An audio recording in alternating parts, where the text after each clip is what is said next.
don't know the exact origin of the phrase, think globally, act locally, but it seems to have entered the public consciousness somewhere in the 70s or 80s.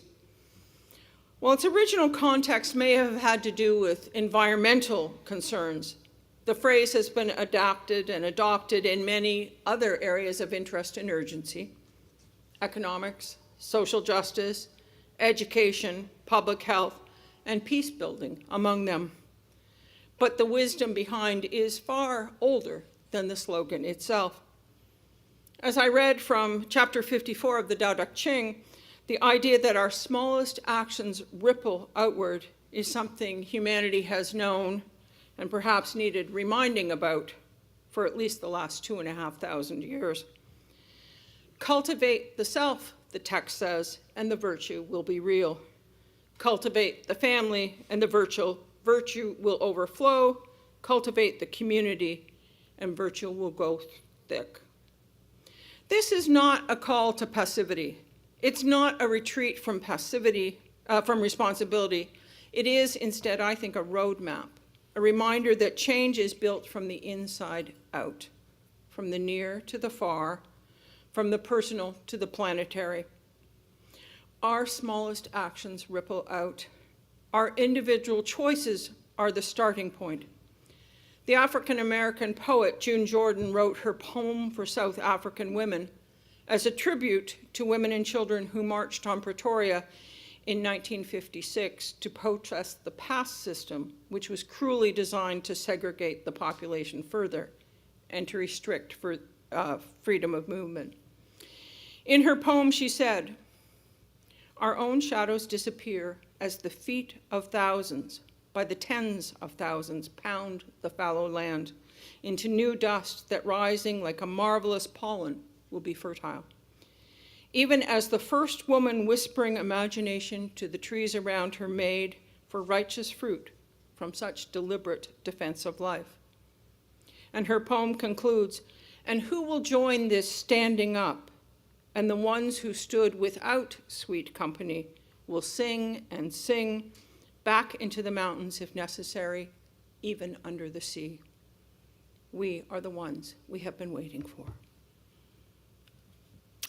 We can apply this notion to many areas of concern, but today I want to focus on relationships with the self, then with family, however you define that, then community. Cities, nations, and the globe follow from there. Because relationships are where values stop being abstract and become real. We live in a time when the scale of our problems can feel overwhelming. We're inundated with news from around the planet: wars, climate disasters, humanitarian crises, political upheaval. We can witness suffering thousands of miles away in real time, often before we've had a chance to process what is happening in our own lives. While this global awareness can deepen compassion, it can also leave us feeling helpless, anxious, or paralyzed.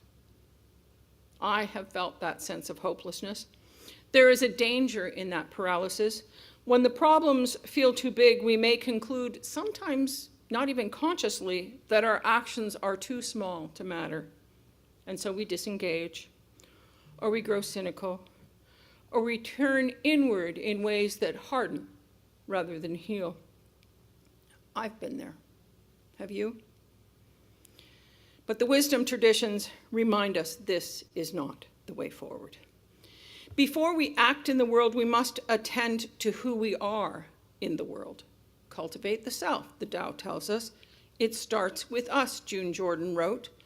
In Judaism, the concept of tikkun olam, or repairing the world, is rooted in the Mishnah, laws and teachings that stress local, concrete, and everyday practices that support a justly functioning community.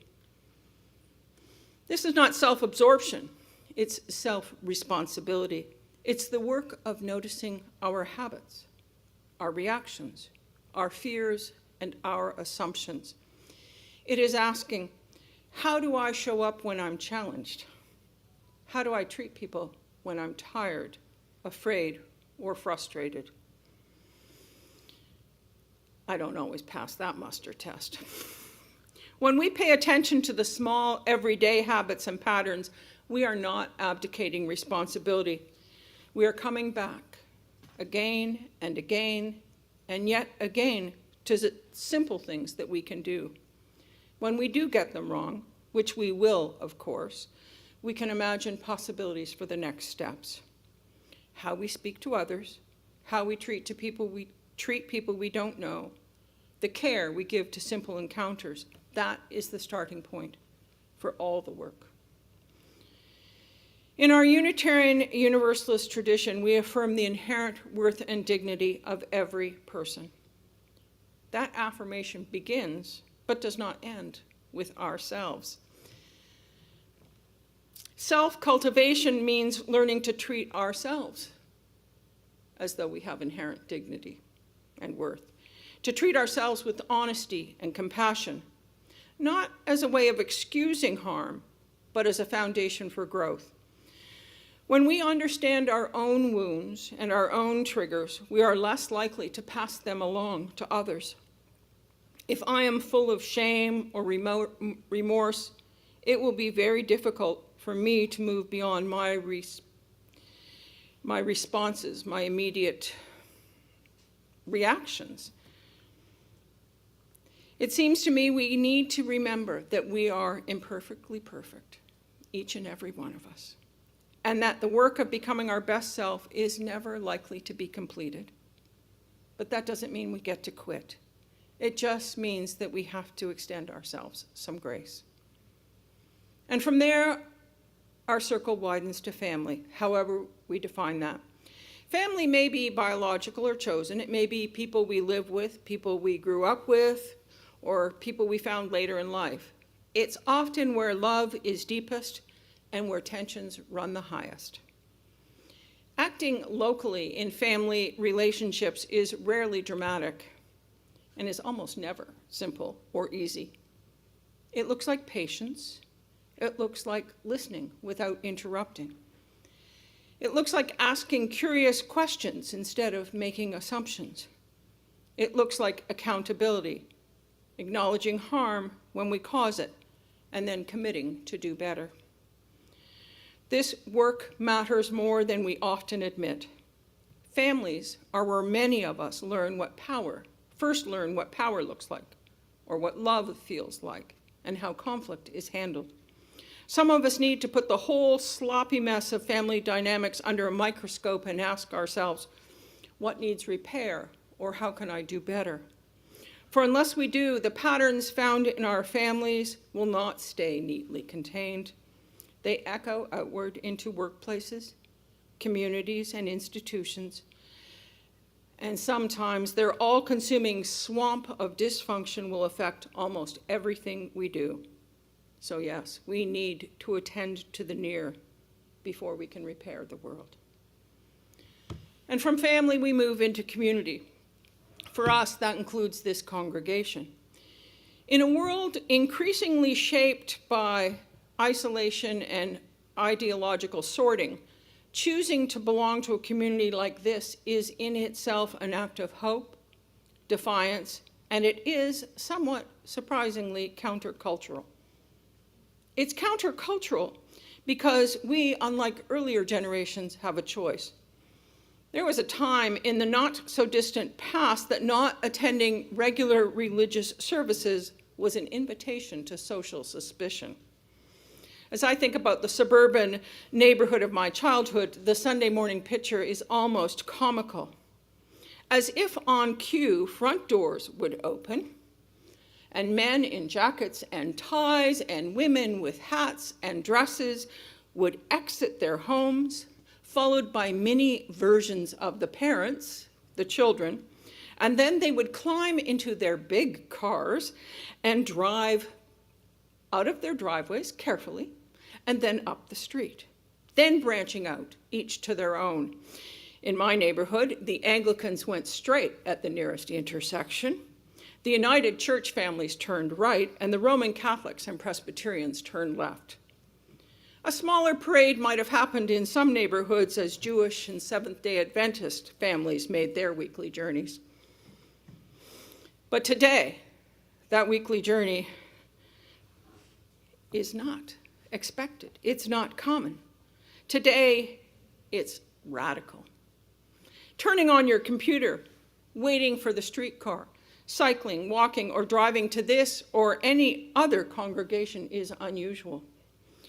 In the last census, we learned that only 1/3 of Canadians indicated they attended religious services monthly. And I would bet that's an overinflation. If I were a betting person, I'd bet it's quite a bit lower. Almost another third reported no religious affiliation. Unitarian Universalists, we can conclude, are a very small percentage of the Canadian population, definitely less than 1%. It's so good to be here today with you, my fellow countercultural outliers, bunch of weirdos. And yet here we are. We choose to gather as an act of hope and belief that being together is important. It's important for a number of reasons, but as James Luther Adams, a Unitarian theologian of the last century, said, church is where we practice being human. Here we practice living with difference. We learn how to disagree without demonizing.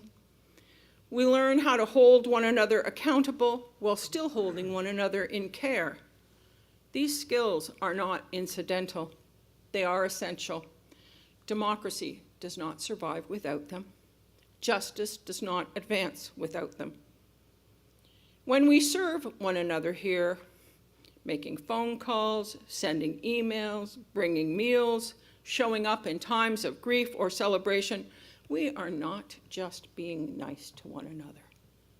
We are rehearsing the world we want to live in. We are strengthening the muscles of compassion, cooperation, and mutual responsibility. What we learn here is that people make things happen. Yes, this congregation has a paid staff, but the reality is that the members of this congregation do most of the mental and physical labor of making this place happen. The people who moved chairs for the solstice service, the people who work as worship leaders, the board members. I could go on and on. It's you, not me, not Dallas, not Angela, not Mary Ann or Matt or Alex. None of those people are what makes this congregation work.